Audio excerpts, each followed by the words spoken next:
السلام علیکم دوستو، آج کی شخصیت سیریز کی دوسری ایپیسوڈ میں خوش آمدید۔ دوستو، کسی قوم کے عظیم لوگ ہی اس کی آزادی اور عروج کا باعث ہوتے ہیں۔ بانی پاکستان بھی ایسے ہی ایک عظیم انسان تھے۔ آپ کی زندگی میں مستقل مزاجی کوٹ کوٹ کر بھری ہوئی تھی۔ مشکل سے مشکل کام بھی کرنے سے نہ ہچکچاتے تھے۔ آپ ایک بار جو فیصلہ کر لیتے پھر اس پر ڈٹ جاتے اور راستے میں جتنی بھی مشکلات آتی ان کا مردانہ وار مقابلہ کرتے تھے۔ آپ کی شخصیت اتنی عظیم تھی کہ دشمن بھی آپ کی تعریف کرتے تھے۔ جی ہاں دوستو، آج کی ویڈیو میں جس شخصیت کے بارے میں ہم جانیں گے ان کا نام قائد اعظم محمد علی جناح رحمۃ اللہ علیہ ہے۔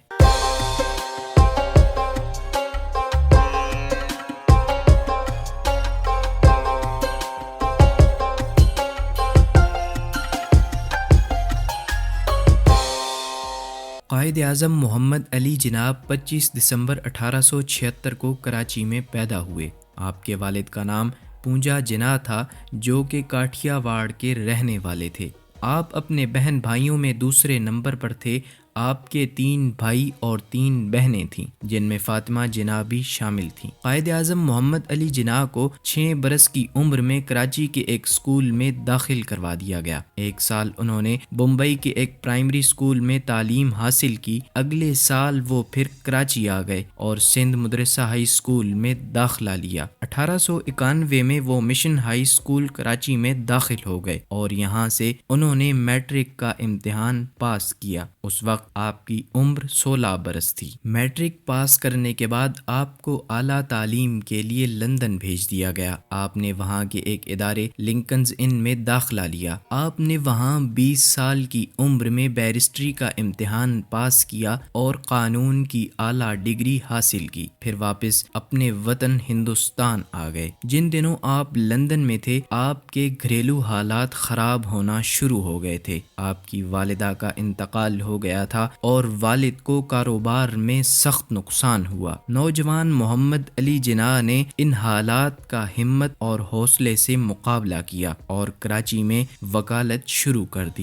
جب کراچی میں وکالت کی کامیابی کی کوئی صورت نظر نہ آئی تو آپ بمبئی چلے گئے۔ ابتدائی 3 سالوں میں آپ کو کوئی مقدمہ نہ ملا اور آپ کو بڑی مشکلات کا سامنا کرنا پڑا، لیکن آپ نے ہمت نہ ہاری۔ آخر کار آپ کو کچھ عرصے کے لیے پریزیڈنسی مجسٹریٹ کے عہدے کی پیشکش ہوئی اور آپ کی کارکردگی سے متاثر ہو کر حکومت نے 1500 روپے تنخواہ کی پیشکش کی۔ آپ نے شکریہ ادا کرتے ہوئے کہا کہ میں تو اتنی رقم روزانہ کمانا چاہتا ہوں۔ جلد ہی آپ کی وکالت چمک اٹھی اور آپ کا شمار چوٹی کے وکیلوں میں ہونے لگا۔ آپ نے پیشہ وارانہ اخلاقیات اور دیانت کو ہمیشہ مد نظر رکھا۔ ایک دفعہ ایک مقدمے کی پیروی کے دوران مجسٹریٹ نے آپ سے کہہ دیا کہ آپ کسی 3rd کلاس مجسٹریٹ سے مخاطب نہیں۔ آپ نے جواب دیا کہ مائی لارڈ، آپ بھی کسی 3rd کلاس وکیل سے مخاطب نہیں۔ محمد علی جناح لندن کے زمانے طالب علمی ہی سے سیاست میں دلچسپی لینے لگے تھے۔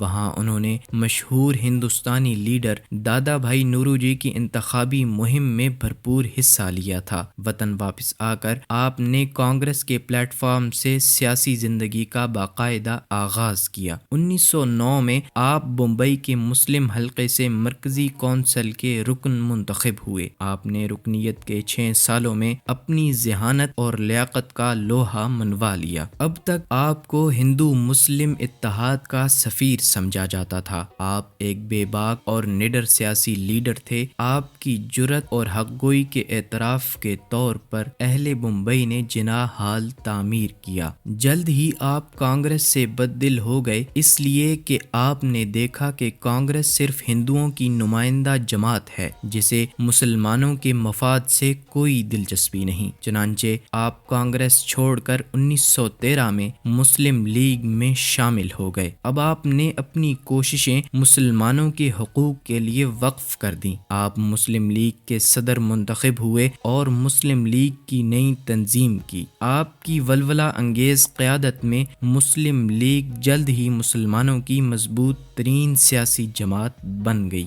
ہندو اپنے آپ کو انگریزوں کا واحد جانشین سمجھتے تھے۔ انہوں نے ایک قومی نظریہ پیش کیا، یعنی ہندوستان میں صرف ایک قوم بستی ہے اور وہ ہے ہندو قوم۔ پنڈت نہرو نے دعویٰ کیا کہ ہندوستان میں صرف دو طاقتیں ہیں، ایک کانگریس اور دوسری انگریز، لیکن قائد اعظم محمد علی جناح نے اس چیلنج کا جواب دیا کہ یہاں ایک تیسری طاقت بھی ہے اور وہ مسلمان ہیں۔ آپ نے پرزور دلائل سے دو قومی نظریہ پیش کیا اور بتایا کہ مسلمان مذہب، تاریخ، لباس، تہذیب، زبان، غرض ہر لحاظ سے ہندوؤں سے الگ قوم ہیں۔ 23 مارچ 1940 کو لاہور میں مسلم لیگ کا سالانہ اجلاس قائد اعظم محمد علی جناح کی صدارت میں منعقد ہوا، جس میں مشہور تاریخی قرارداد پاکستان منظور ہوئی۔ اس قرارداد میں مطالبہ کیا گیا کہ ہندوستان کے جن علاقوں میں مسلمان اکثریت میں ہیں ان پر مشتمل ایک الگ مملکت قائم کر دی جائے۔ پہلے تو مخالفین نے اس قرارداد کا بہت مذاق اڑایا، لیکن جلد ہی یہ قرارداد اسلامیہ نے ہند کا متفقہ مطالبہ بن گئی۔ آخر مسلمان قائد اعظم محمد علی جناح کی ولولہ انگیز قیادت میں الگ وطن حاصل کرنے میں کامیاب ہو گئے اور 14 اگست 1947 کو پاکستان دنیا کی عظیم ترین اسلامی سلطنت کی صورت میں دنیا کے نقشے پر ظاہر ہوا۔ قائد اعظم محمد علی جناح اس کے پہلے گورنر جنرل مقرر ہوئے۔ آپ نے دن رات سخت محنت کی اور اپنی بیماری کی پرواہ کیے بغیر جان توڑ محنت سے مملکت خداداد کے استحکام کے لیے ٹھوس بنیادیں فراہم کی۔ آپ کی صحت روز بروز بگڑتی جا رہی تھی، مگر آپ نے اپنی بیماری کی پرواہ کیے بغیر پاکستان کے لیے اپنی محنت کو جاری رکھا۔ آپ 11 ستمبر 1948 کو اس دار فانی سے رخصت ہو گئے۔ قائد اعظم محمد علی جناح کو ان کے آبائی شہر اور پاکستان کے پہلے دارالحکومت کراچی میں دفن کیا گیا۔ آپ کے مزار پر ہزاروں لوگ فاتحہ خوانی کرنے جاتے ہیں۔ ڈاکٹر علامہ محمد اقبال رحمۃ اللہ علیہ فرماتے ہیں، ہزاروں سال نرگس اپنی بے نوری پہ روتی ہے، بڑی مشکل سے ہوتا ہے چمن میں دیدہ ور پیدا۔ دوستو، ویڈیو پسند آئے تو لائک اور شیئر ضرور کیجیے گا اور کمنٹ سیکشن میں اپنی قیمتی آراء کا اظہار ضرور کیجیے گا۔ اللہ تعالیٰ آپ کو دنیا اور آخرت کی خوشیاں نصیب فرمائے، آمین۔ اللہ حافظ۔